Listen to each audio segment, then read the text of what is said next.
What's up guys, Joey here for Tech, and today we're unboxing the new Poco M3, so let's go ahead and do this, shall we? The Poco M3 comes in this familiar packaging in a yellow colored box. This is really our favorite part whenever we get a new phone. It's like unwrapping a surprise gift. Anyway, inside the box, we get this smaller box with the documents, but we'll get back to that later.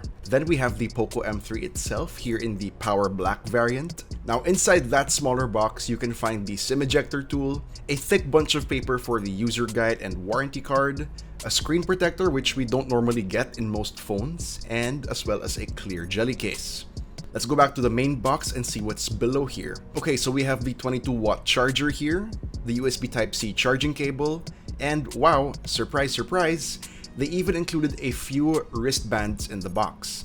I like this braided one in yellow and black, and we got two more here made of soft rubber in yellow and black as well. Now that's enough of that, let's check out the phone.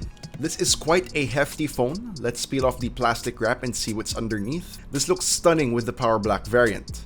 The Poco M3 looks unassuming with that large full-screen display and the small notch at the top end. It uses an IPS LCD with a Full HD Plus resolution that's just enough for its 6.53-inch size.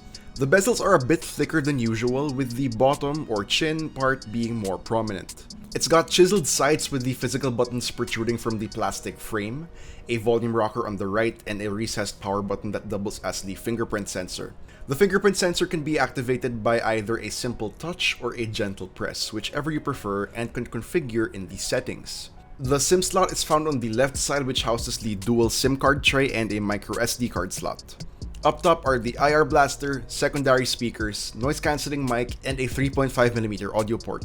At the bottom end are the primary microphone, speaker grills, and the USB Type-C port. The backside is a bit of a surprise with that big, bold Poco logo just beside the triple camera module. The black plastic back is somewhat water repellent and has a bit of texture that reminds you of faux leather. It still feels smooth to the hands, yet provides a good grip and a stark contrast to that glossy plastic module of the triple camera setup. I particularly like the design touches and finish of the back panel, and despite the polycarbonate material used, it still looks good if not intriguing. Powering the Poco M3 is a lower mid-range chip that was released only last year, the Snapdragon 662. It's paired with an Adreno 610 GPU and 4GB of RAM.